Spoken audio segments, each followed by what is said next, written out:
there is something unusual going on, guys. A cluster of earthquakes that is more than usual. And behind me is the Cascadia Fault, the fault line that will rip open the Pacific Northwest, the big one, magnitude 9+ that everyone's afraid of. So that earthquake swarm, do we need to worry? Because this is right where the Olympic Mountains are, right at the doorsteps of Seattle, millions of people. Unusual uptick of earthquakes along the Cascadia Fault, guys.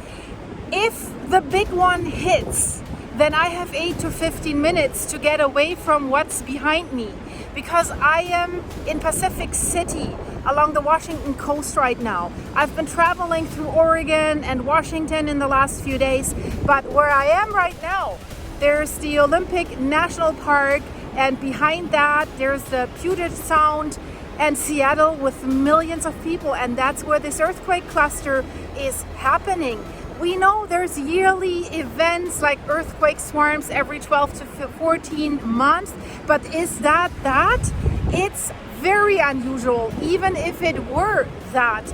But also through this yearly uptick in earthquakes that is happening, the chance for the big one to hit behind me is higher than normal.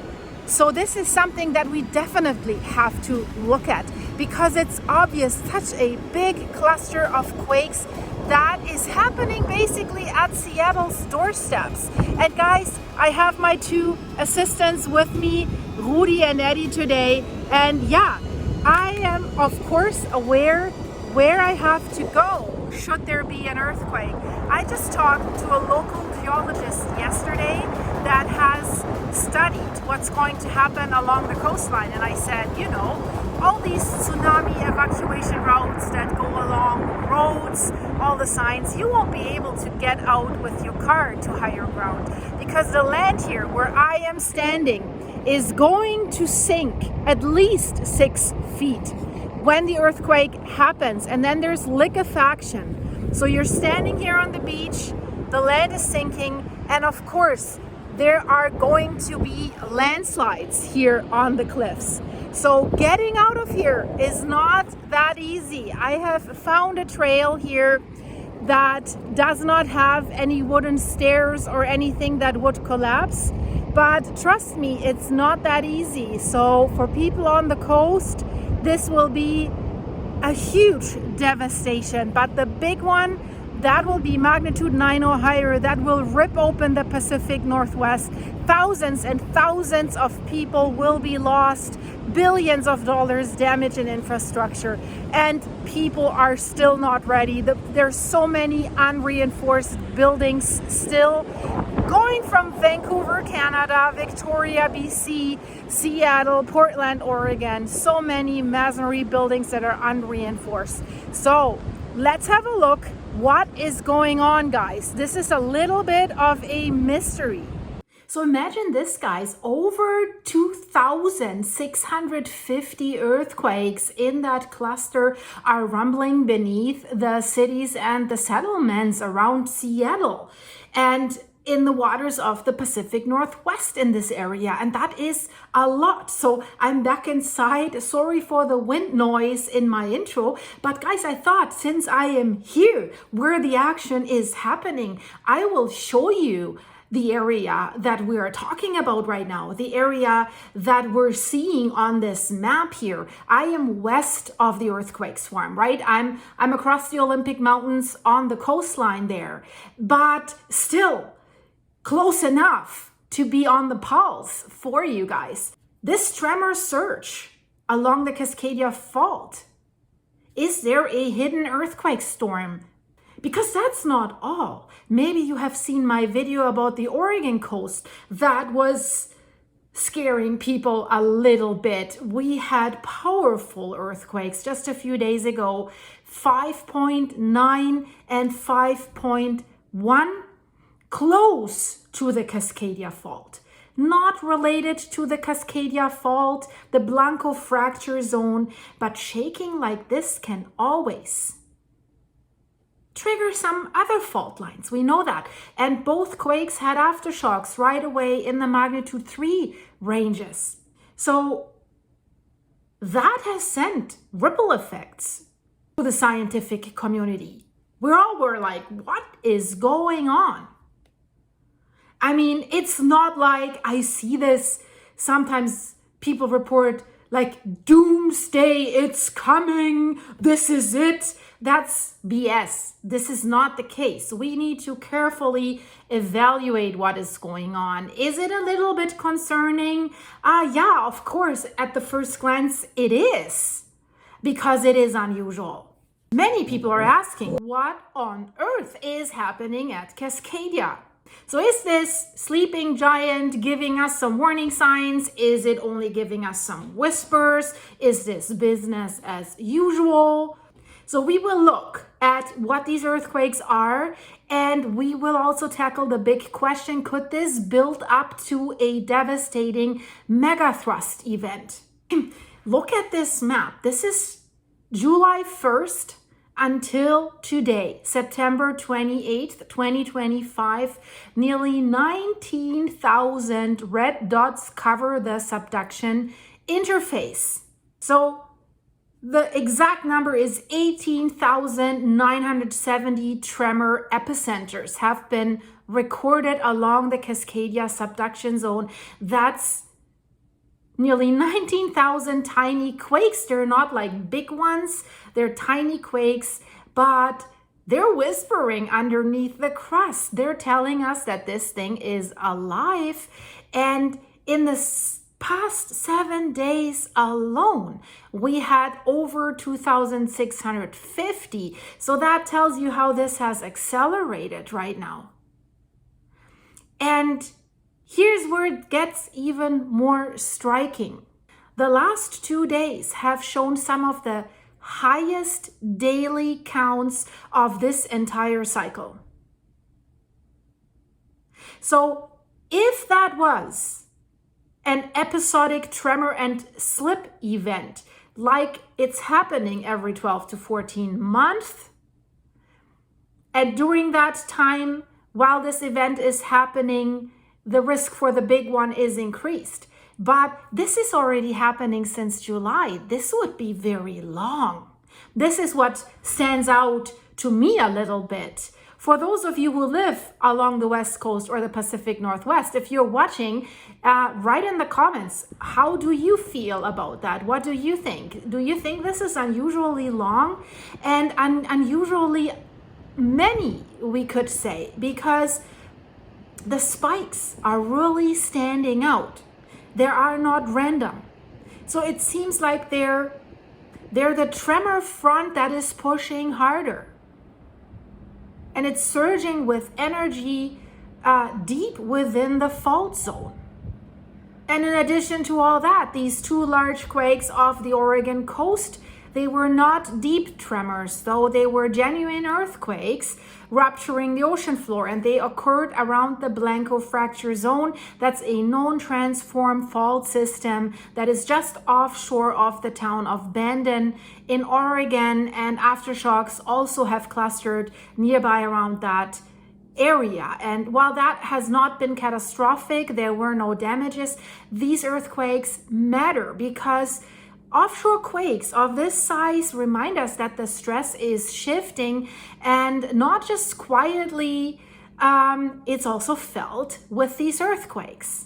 So what exactly are we looking at here when we see all these red dots on the map?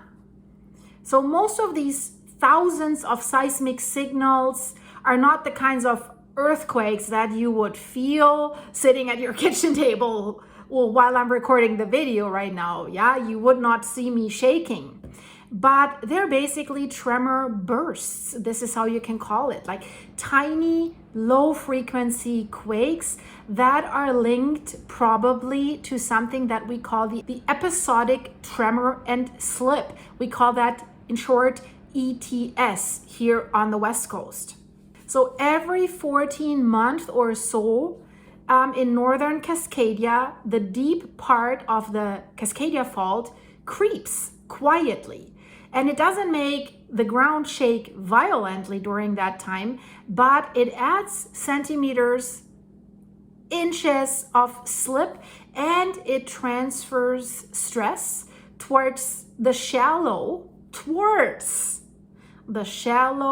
locked portion of the Cascadia Fault. Does that sound good? Because many people say, this is a good thing. This is relieving stress.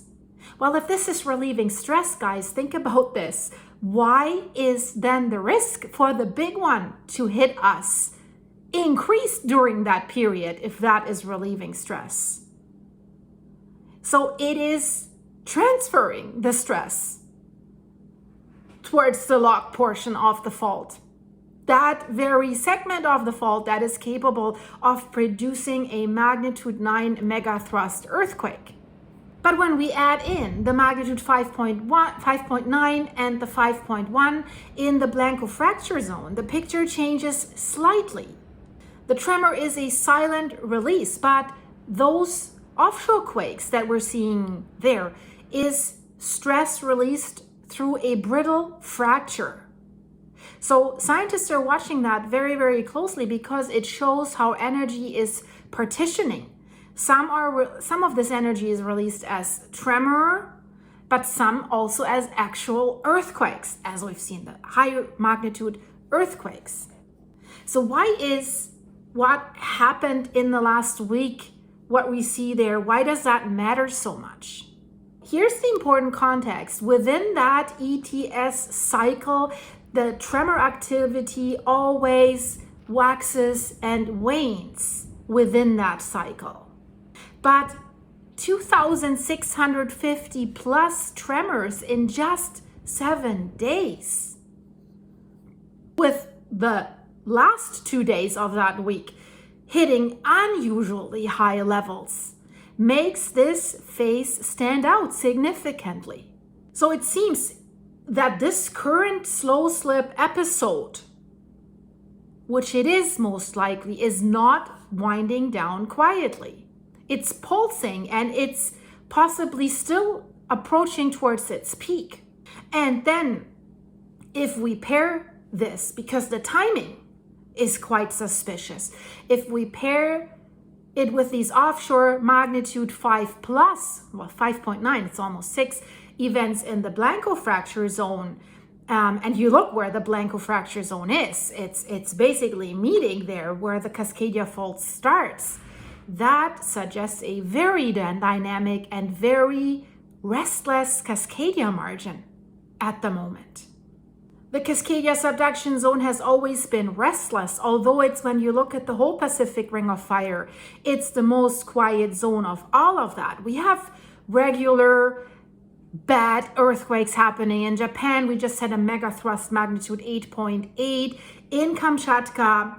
And then you look at that Ring of Fire where all the earthquakes, the recent earthquakes are located. It strikingly stands out that where I am right now, this is unusually quiet. It has been locked and loaded and it's overdue.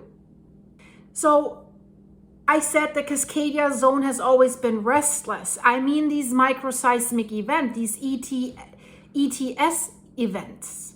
So since we have detailed monitoring of this, since that began in the early 2000s, the scientists have recorded dozens of ETS events, and they come in a regular pattern, so roughly every 14 months in the north, and they're less predictably in the south. And some scientists say the Cascadia Fault might not rupture in full length. It's actually could rupture only a segment of it, and they basically divide it into 3 segments: the northern, the middle, and the southern segment.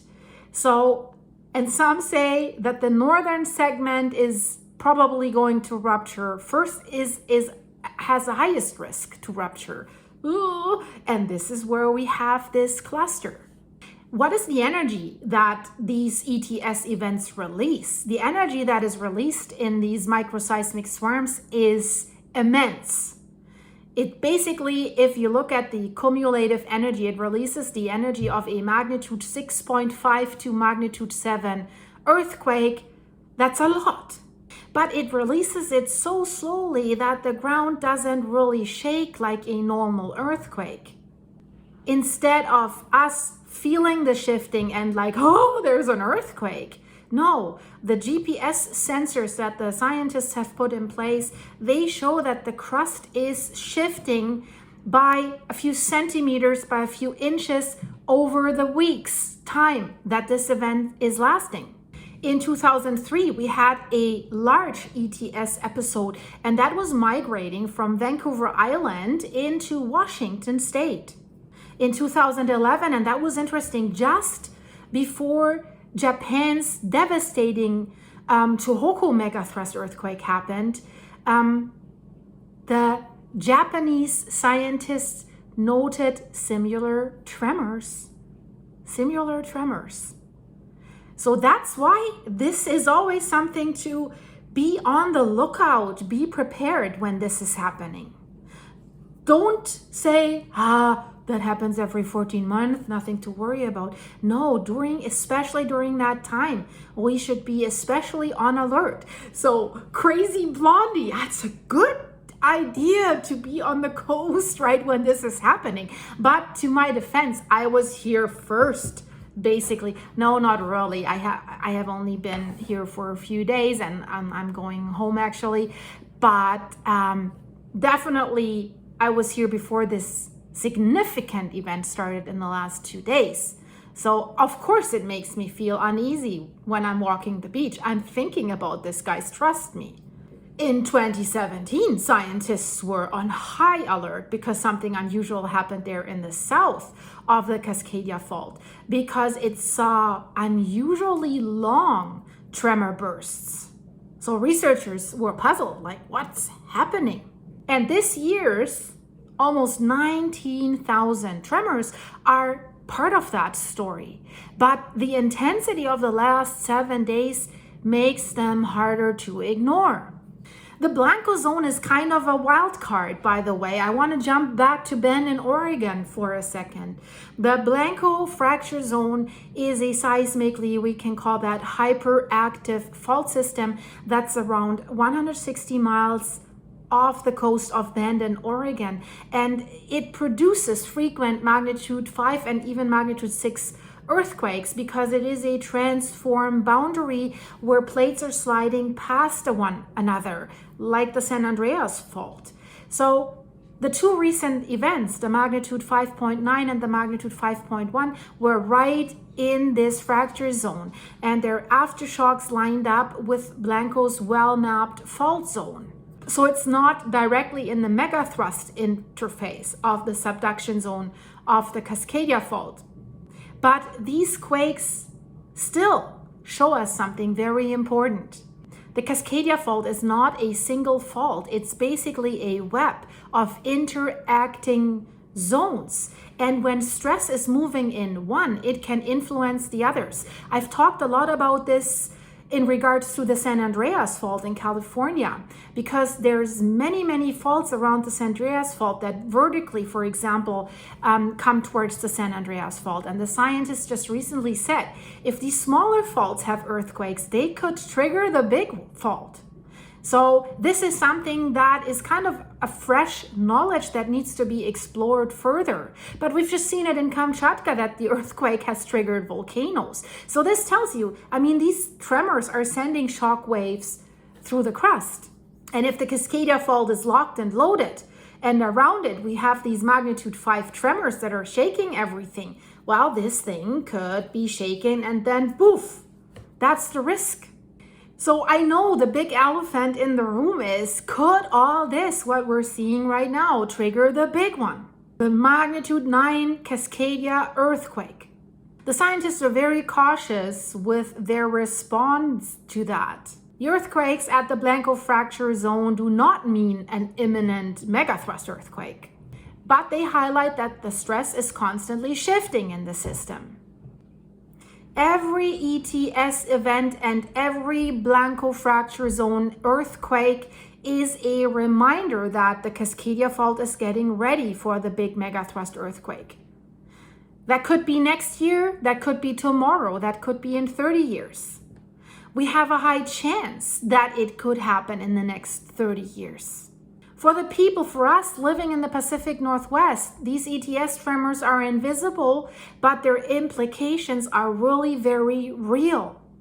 So scientists, for example, they use them to redefine their hazard maps. Emergency planners use them to push for preparedness. Communities must understand that this fault line is alive. In 1700, and that is proven, we see the remnants of this. We see sunken forests, and we see it in the ghost forests of Washington State. We see it in layers, if we dig deeper, that a lot of sand has been washed inland. The 1700 Cascadia Megathrust Earthquake devastated indigenous communities and has sent a tsunami across the Pacific, striking Japan. And it's only a matter of time, guys. This is unavoidable before another one will happen. The earthquakes, the Blanco Fault, the GPS slips, all that. Basically, they're small notes in a long, tense buildup. So are we watching right now that the Cascadia Fault is cracking open? Probably not today, but the data is unmistakable. 19,000 tremors since July, more than 2,650 in the last week. The final 2 days spiking to unusual heights, 2 offshore quakes in Bandon and aftershocks nearby. That's the summary. That is quite significant. And someday, all these signals will become a big roar, the big one. It's unavoidable. That's why it's so important to know about this and prepare as much as possible. Communities on the coastline are now building evacuation towers because it's not possible in many areas to get to higher ground. And we're talking about when the Cascadia Fault earthquake hits, you need to get to higher ground on foot because there's going to be liquefaction, the paved roads will be damaged, there will be cracks opening, so you have to go on foot. And like ocean shores, for example, on the Washington coast is completely flat, it's surrounded by water on 2 sides, so they're actually thinking about building tsunami evacuation towers. I just talked to a local geologist yesterday that is an expert on the coastal threats about that. And he says, yeah, they have no chance. They need to build these towers. And I was asking, well, even if you're on the beach and you have these escape routes that you would have to take on foot anyways, if you're on the beach, won't there be landslides? Even if it's a trail, not like these wooden staircases, even if it's a normal trail, that trail could come down as a landslide and it could be hard to walk, right? If that tsunami comes after the Megathrust earthquake, calculate 8 to 15 minutes. That's why experts are saying, do not turn around, run, do not help anybody, run. Sounds harsh, but that's the reality. I will keep you updated about this, guys. I hope you liked the video. And guys, you really should check out that video here in the end screen because unusual things are not only happening on the West Coast. Guys, I hope you like this video. Leave it a like, leave it a hype. That helps a lot. If you want to fill me up with coffee, link is in the description. Thanks for your supers here. Hello to all my members. Thank you for joining the channel. I see you in the next one.